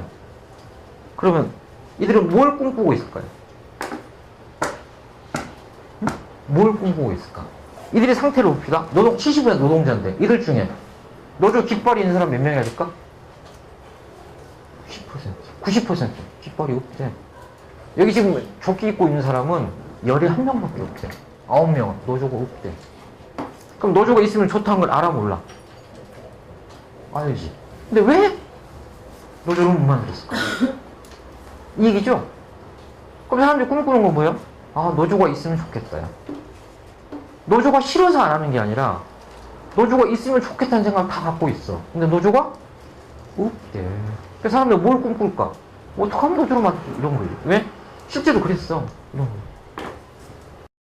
87년 이전과 이후 우리 노동자들의 의미는 6월 항쟁이 있었냐 없었냐가 아니라 6월 항쟁 이후에 노동자 투쟁이 생겨서 우리 정치 사상 최초로 민주노조로 하는 것이 생겼대. 70년대에 민주노조 잠깐 있었죠. 그게 전두환 거치면 다 압살이 된 거지. 청계 피동노조를 비롯해서 87년 이후에는 민주노조가 갖은 탄압에도 불구하고 그게 민주노총까지 성장해서 87년 만에 20만이었던 노동자들이 지금 80만까지 4배나 성장했다. 30년 동안. 그게 경험이야. 그러면 6월 항쟁보다 더 큰 항쟁을 거쳤어. 탄핵과 정권교체, 즉 민주정부 이후에는 어떤 변화가 있을 거예요? 이게 우리가 할 일을 다 말해주고 있어. 어떤 변화가 예상돼? 응? 아니 그래야 우리가 뭘 할 거가 나오잖아 답이. 그게 뭐겠어? 그렇지. 봐봐. 이걸 봐봐. 이걸 어떻게 해야 된대? 왜 우리는 세계 사람들 다 의아해. 대한민국 참 대단하다. 왜? 금요일까지 쎄하게 근무할 거 다 근무하고 토요일날 야간 잔업을 하고 있더라. 왜 우리는 토요일날 싸워야 될까요? 주일제라서? 미치겠네. 노동조합 조직률이 약하니까 총파업을 해봐야 아무 효과가 없다고. 그래 안 그래? 노조 없는 노동자들은 파업권이 없잖아. 그러니까 노조 없는 노동자에 다 모이려고 그러면 토요일이나 일요일날 모이자고 해야 된다고. 그래 안 그래요? 더 끔찍한 비극은 어디 있는데? 여기 토요일 저녁에 하고 있는데 토요일 저녁 일요일날 바쁜 사업장이 있어요. 그게 어딜까? 편의점, 술집, 유흥업소야. 음식점과 같은. 여기 일하고 있는 사람은 못 와. 우리가 광화문 시위할 때 보셨어 안 보셨어? 집회하다가 청와대 가자고 하면 다 식당에 아주머니들 손을 두고 있지? 다 우리 지지한다. 그런데 집회를 못 나와. 왜? 일해야 되니까. 편의점에 알바하고 있어. 올 수 있어? 이게 비극이잖아. 그래요 안 그래요? 우리가 있지만 내가 여기 가 있었다. 그 얘기는 아 나는 토요일에 출근 안 해도 되거나 노동조합 있는 사람만 간 거야. 무노조야. 토요일도 일해야 돼. 올 수 있어? 이게 우리 현실이잖아요. 이걸 바꾸지 않으면 우리만의 시위지. 그렇잖아요? 뭘 의미할까? 아, 결국 항쟁의 변화. 이거 뭐라는 거야? 노동조합이 20만에서 80만원 4배가 늘었지만 이 30년 동안 조직률이 5%에 갇혀 있다는 거잖아. 노동자가 2천만이야. 그렇죠? 어떤 학자가 이 연구를 또 그랬어. 30%가 무슨 얘기일까? 노동조합 조직률이 30%가 안 되면 복지국가는 무망하대. 동의하세요? 복지는 시혜가 아니에요. 그들이 투쟁을 통해서 쟁취한 거야. 그런데 조직률 30% 안 돼가지고 복지국가 된다는 지구상의 역사상 없었대. 맞죠? 사회 구성원의 압도적 다수가 자신의 기본권으로 주장할 수 있어야 가능하다는 거예요. 나머지는 시혜라. 그렇죠? 그러면 예고되는 건 뭘까? 그러면 조직률이 우리도 이제 10%, 20% 올라간다는 얘기고 그 얘기잖아요. 이후 30년, 자 30년 한 세대로 봐요. 4.19에서 6월 항쟁까지 한 세대. 이때 한 세대의 시대적 과제는 뭐였어? 군부 독재 끝낸 거였어. 6월 항쟁 끝냈지? 다시는 육사 출신이 못하죠? 그래 안 그래? 4.19 이래 영어는 군부의 정치급을 끝낸 거였어. 이걸 6월 항쟁이 끝내. 그럼 6월 항쟁 이후에 이제 IMF 겪어서 2017년 촛불 항쟁의 과제는 뭐라고? 민주주의라고 했죠. 그 민주주의. 내용적, 실질적 민주주의가 뭐라고? 노동자의 삶의 개선이라고. 근데 그건 어떻게 가능하다고? 우리가 지난 30년 동안 뼈저리게 느낀 거야. 5%는 안 되더라요. 뭐 그래? 노동자 정치력은 안 됐대. 왜? 5% 갖고 안 되는 거지. 그래 안 그래? 아, 우리 지지율이 한 30% 되면 세상을 바꿀 수 있겠군. 왜? 일당하냐? 30%면? 그래 안 그래? 진보정당 지지율 30%, 그럼 1당이요. 아니면 최소한 2당이요. 2당이면 뭘 해볼 수 있겠군. 그쯤 되면 사표 심리가 아니라 다 우리 집게 돼 있어요. 그렇겠죠? 문제 거기. 그러니까 뭘까? 어떤 변화가 향후 30년 동안 예상되는 변화를 뭐라는 거예요? 노동자의 조직률이 10%, 15%, 20% 올라간다는 뜻이야. 두 번째는 거기에 비해서 진보정당 지지율이 올라간다는 얘기지. 그죠? 시간이 많이 들어 빨리 끝내라는 얘기인가 보다. 이 얘기야. 봅시다. 스웨덴하고 한국을 비교해봤어요. 잘 알고 있죠? 스웨덴 노동적 조직률이 이만큼 더 놀라운 거예요. 노조 없어도 단협 적용률이 91%. 우리는 노동조합 조직률이 11%. 근데 단협 적용률은 저거보다 더 낮아. 왜? 무단협도 많어. 노조는 있는데 단협을 체계를 안 해줘요. 전교도 똑같지? 공무원도 단협 있어? 없어. 노동조합 조직률은 이건데 세상에 비정규직은 조직률이 이게 뭘 말해? 스웨덴은 자본가가 좀 양심이 있고 정치인들이 계몽적인 게 아니에요. 똑같아. 스웨덴 정치인은 좀 낫고 한국 정치인이 후진 게 아니고 그건 조직률 차이야. 이 얘기죠? 비정규직 처우가 열악해. 왜? 조직률이 떨어졌잖아. 이 얘기라고. 우는 놈이 떡 하나 더 넘지. 순하게 있다고 사람들이 접해주는 게 아니잖아? 이 얘기죠. 두 번째는 아까 얘기했듯이 이런 거야. 이건 뭘까? 진보정당은 득표율하고 이게 복지에 필요하더라요. 설명드렸죠? 이 얘기를 왜 했을까? 이런 거지. 우리 사회에 어떤 변화가, 이 촛불 위에 어떤 변화가 예고된다고. 이게 뭐라고? 노동적 조직률의 향상. 그에 따라서 진보정당 지지율이 올라간다. 그 얘기 하려고 지금 한 거죠. 그래서 이건 뭘 의미해? 우리가 뭘 할 거냐가 답이 나왔잖아요. 뭘 해야 된다? 응? 노조가 없으면 만들어야 되고. 여러분 지금 노조 없는 사람 다 노조 있네? 그럼 노조가 있으면 응? 노조가 없는 사람은 만들어야 되고. 두 번째는 봅시다. 그래. 노동조합이 없으면 만들어야 돼. 있으면 잘해야 돼. 이걸 그냥 이론적으로 그렇다고 하냐. 여러분이 노동조합이 있으면 노동조합을 잘해야 된다는 의미는 뭐예요? 우리나라 노동조합 운동의 진짜 문제가 뭘까요? 노동조합 간부들이 노조 간부를 그만두는 거라는 거야. 그럼 노조가 잘 되겠어 안 되겠어? 잘 될 수가 없어. 이게 뭘까? 우리가 앞으로 10년 동안은 노동조합 조직률이 그래 2배로 올라가기 전까지는 나는 앞으로 10년 동안 군소리 안 하고 노조활동 열심히 하겠다. 간부를 하라면 하겠다. 이 결의가 지금 필요하다. 왜? 의용노조가 아닌 다음에 민주노조 간부는 고행이에요. 응? 인사상 불이익, 그지? 재정적 불이익을 다 감수해야 돼. 그런데 이게 각오가 안 되면 조직률이 올라가겠어 안 올라가겠어? 안 올라가요. 응? 나는 지난 20년 동안 했기 때문에 이제 좀 쉬어야 되겠다. 그럼 올라가 안 올라가? 안 올라가. 이 얘기라고. 그래 안 그래? 두 번째 오른쪽은 뭐겠어? 응? 아니 조직된 노동자라야 자기 목숨 살 수 있다는 거 있잖아? 첫 번째가 노동조합에서. 그럼 뭘로 또 조직돼야 돼? 뭐가 있어야 돼? 아까 설명 다 했어. 응? 신보정당 아니야. 그럼 이것이 우리한테 던져진 의미는 뭐야? 노동조합만 하고 나는 당 안 하겠다. 그 얘기 뭔 얘기야? 경제주의 하겠다. 조합주의 하겠어요. 전교준 공무원은 지금까지 면제됐어. 우리는 정책 자유가 없어. 그 얘기는 이제 핑계라는 거예요. 정책 자유를 빨리 확보해서 저 요구를 안 하면 결국 이 두 개를 다 해야 되는데 나는 당은 안 하고 정치는 안 하고 노동조합 하겠다는 얘기는 나는 경제주의하고 조합주의 하겠다. 그거는 세상 못 받고. 어떻게? 파업은 할 수 있고 집회는 할 수 있는데 정치는 못 바꾼대. 그럼 정치는 누가 해? 그들이 해. 그럼 뭐가 돼? 똑같아. 제주는 우리가 부리고 정치는 누가 해? 그들이 해. 이 얘기잖아요. 그럼 이것이 우리한테 의미하는 부분. 노조가 있는 사람들은 앞으로 내가 10년 동안 큰 소리 하려면 노조 간부한다. 두 번째는 진보정당 무조건 해야 됩니다. 노조 안 하고 진보정당 안 하겠다는 얘기는 시대의 변화가 그러면 우리는 앞으로 30년 동안 또 죽어 지내다가 30년 지나서 해방 100주년 되는 해 2045년에 또 하자야. 그러면 그때는 우리가 다 요양원 가 있어. 응? 두 발로 걸어다니고 싸울 만할 때 싸워야지. 2045년이 얼마 안 남았어요. 2045년 해방 100주년이야.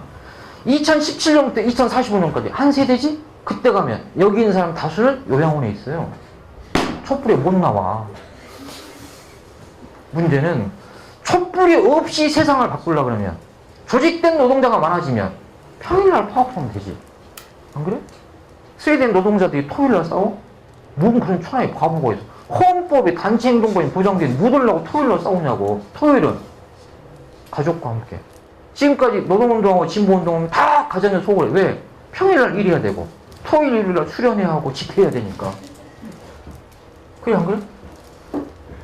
왜? 조직률이 낮으니까 우리는 2중 3중의 일을 했다 이거야. 그럼 조직률이 올라가면 토요일날 싸울 필요가 없어요. 어떻게? 평일날 우아하게 파업해. 그러겠지? 이 얘기죠? 그래서 사실은 오늘 얘기 다 했어. 자, 이게 우리한테 의미하는 바가 뭐라고? 내가 지금까지 한 것은 오늘을 위한 연습이었고 촛불 이후에 나한테는 새로운 마음으로 내가 노동조합을 진짜 더 열심히 해야 되겠구나. 지금까지 한 건 연습이었다. 지금부터 더 열심히. 두 번째는 진보정당 안 하면 그건 가짜다. 시대 요구가 이 두 개를 잘 알아야. 근데 나는 정치적 자유가 없어. 이건 뭐야? 그럼 정치적 자유보다 빨리 쟁취하라야. 이 얘기죠? 저는 여러분이 노동조합 간부하면 제일 열받는 게 뭐야? 무임승차야. 저는 조합은 열심히 할 텐데 간부는 절대. 열받아 안 받아?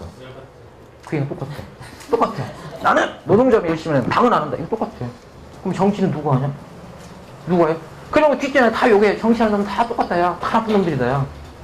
노동조합 간부 듣는 제일 억울한 게 뭐야? 귀족노조, 기득권노조, 노조 간부들 다 문제가 뚜껑이 열려 안 열려? 똑같은 얘기야. 이거죠? 사실 이게 제가 하고 싶은 얘기 다 해요. 왜? 새로운 시대가 왔는데 우리가 뭘 해야 된다고? 내가 간부 교류를 해야 되는구나. 그럼 당을 열심히 해야 되는 이거야. 근데 그래.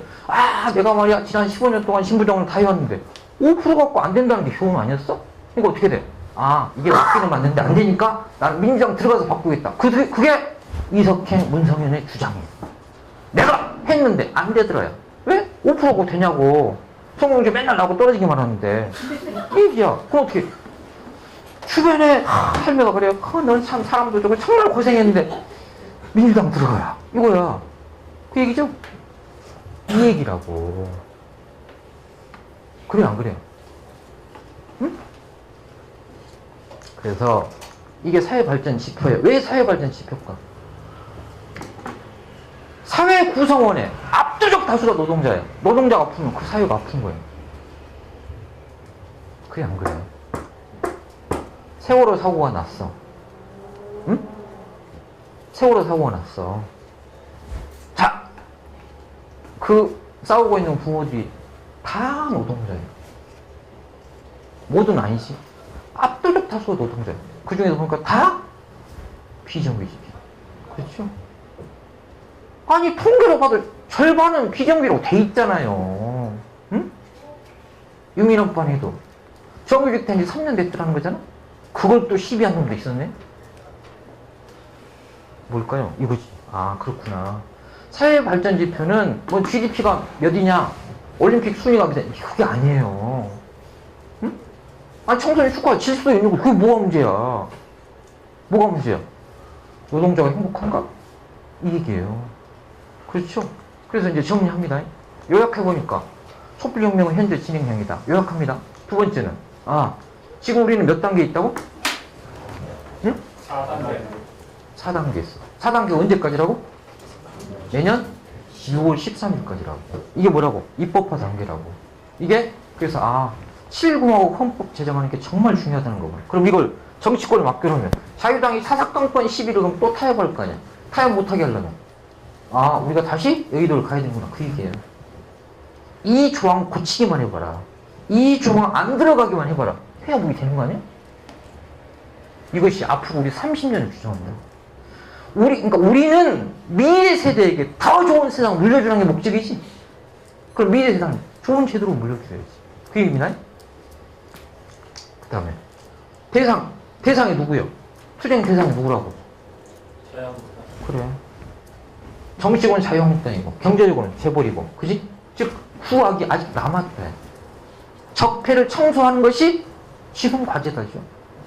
그래서 목표는 그래서 새로운 체제와 제도를 만드는 거다 이 얘기고. 그럼 노동자의 과제를 조금 더 구체적으로 보겠습니다. 이것만 갖고 얘기 한참 더 해야 될 것 같은데 이 얘기지. 정세가 변했다. 뭘까? 첫째, 지금까지는 지키는 거였어. 앞으로는 쟁취야. 너희는 조금씩 갉아먹지만 우리는 한꺼번에 되찾는데 어떻게 되찾을 거냐 이 얘기죠. 그래서 목표와 대상은 분명해. 6월 파업을 하는데 대상이 누구냐. 그런데 민주노총안에 합의가 돼 있어? 이거부터 걱정인 거예요. 더 나빠지는 않겠는데 파업을 하는데 누구를 대상으로 어디로 시위하냐 알고 계신 분 어디를 갈까요? 여의도로 갈까? 조선일보로 갈까? 아니면 검찰청으로 갈까? 어디를 가야 될까요?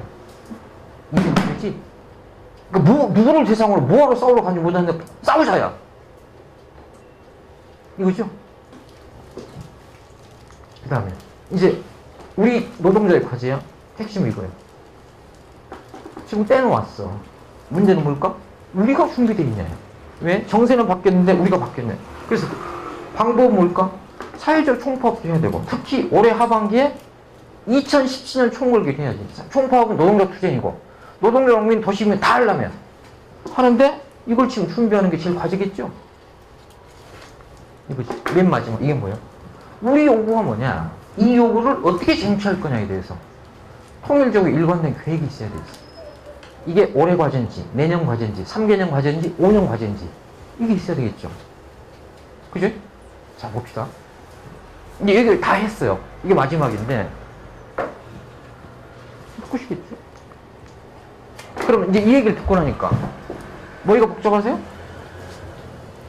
응? 이걸 듣고 나니까 불 한번 켜보시고. 듣고 나니까 진짜 뭔가 새롭게 해봐야겠다. 의욕이 샘솟아요? 아니면 막 머리가 복잡해요? 머리가 복잡하지? 이게 뭘까? 주인이 안 돼서 그래. 예전에 그런 얘기가 있죠. 지주가 그지? 이제 해방이 됐으니까 나가라니까 농노가 갑자기 주인님 저를 왜 버리십니까? 여기서 내가 그지? 머슴을 살고 있으면 삼시세끼 법은 걱정 안 했는데 저보고 나가라 그러면 풍차노소가 어쩌란 말입니까? 머리가 복잡해 죽겠어요. 차라리 여기서 살게 해주세요. 이게 뭘까? 우리 스스로가 아직 주체가 안 된 거예요. 너보고 해보라고 했더니 뭔 그런 어려운 숙제를 저에게 주십니까? 이게 아까 말했던 사수가 아니라 쟁취예요. 우리 세상에 왔어. 진짜 중요한 게 뭘까? 시대가 전환이 됐잖아? 시대가 전환이 됐어. 그럼 진짜 필요한 게 뭘까? 80년대 지식인들 여기 픽독 써 있는데 금기였던 책이 있어요. 그 책이 뭐였을까요? 이영희 선생의 뭐였어? 전환시대에 뭐였다고? 맞다. 전환시대의 논리였다고. 이게 뭐예요? 시대가 바뀌었어. 그런데 시대는 바뀌었는데 우리 사고가 전환이 됐네. 전환시대 논리 아주 간단한 책이에요. 어떤 책일까요? 중국은 정상국가다. 응? 미국은 정상이고 중국은 비정상이다가 아니라 중국도 정상이다. 앞으로 미국과 중국 틈거리 외교를 하는데 이게 이영희 선생의 주장이냐. 그런데 1992년 수교하기 전까지는 중국이 적성국가였네. 지금은 중국이 최대 교육국이 됐어. 지금은 저 책이 아주 상식적인 얘기가 돼버렸어요. 근데 80년대는 이게 금기의 영역에서 감히 중국을 이겼다고. 그렇죠? 아까 뭐라 그랬어요? 비정규직의 문제가, 노동의 문제가 사회적 의제가 된 시대가 왔어. 이건 뭐야? 우리 시대가 온 거야. 그런데 정작 우리가 새 시대의 주인이 될 준비가 안 돼 있어. 이게 문제 아닐까? 여전히 우리는 누군가 똑똑한 사람이 나타나서 해주길 바래. 정치도 정책도 변화도. 그걸 뭐라 그래? 저거. 팬덤 민주주의. 팬덤 민주주의가 뭐예요? 팬클럽 민주주의를 하고 있다고. 응? 저걸 뭐라 빠라 그래, 빠. 노동자 스스로 직접 당사자가 하는 게 아니라, 그지? 노무현 아니면 그의 친구 이렇게 돼 있어. 그럼 30년 전에는 안 그랬나? 호남 사람은 김대중, 그지? 충청도는 김종필이었어. 그랬어 안 그랬어? 그렇게 대리 정치했다고. 응? 대리운전은 언제 해? 술 먹었을 때, 응? 알코올에 마취됐을 때 대리 정치를 하는 거야. 참 대리운전은. 그러면 정치적 환각 상태에서는 마취돼 있으면 대리 정치를 해. 이제는 정치로 깨고 나면 직접 해야 되잖아. 술 안 먹었는데 대리 정치하면 대리운전하면 사람들이 욕해요. 맨정신에는 자기가 운전하지 뭘 대리운전을 해. 똑같잖아요. 결론적으로 뭐라고? 지금 우리에게 필요한 게 시대가 바뀌었으니까 문제는 이 시대를 우리가 선도하는 사람이 되겠다. 선도하는 사람이 되자. 그게 뭘까? 선각자야. 저걸 선도하지 못하면 시대 지지나가 돼.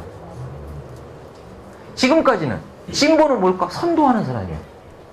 진보는. 보수는 뒤쳐져서 변화를 거부하는 사람이 보수야.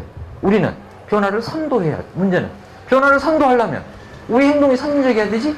행동이 선진적이야. 우리 사고가 선진적이야. 근데 지금이야말로 뭐가 필요할까? 새로운 전환의 시대에 논의가 필요한 이게 뭘까? 우리한테 진짜 필요한 게 공부다. 그럴 거 아니에요. 그래서 지금 하고 있는 거 아니야? 그래서 우리가 하고 있는 거라고. 진짜 필요한 게 이래요. 싸우기는 싸우는데 누구를 대상으로 어떻게 싸우겠다는 거냐? 지금 그게 필요하죠? 때는 왔어. 우리 시대가 왔어. 드디어 때가 온 거야. 여러분의 시대가 온 거야. 근데 문제는 우리가 주체로 나설 지금 준비가 돼 있나? 마음의 준비가 돼 있나? 조직적 준비가 돼 있나? 그 얘기겠죠? 여기까지 마치겠습니다.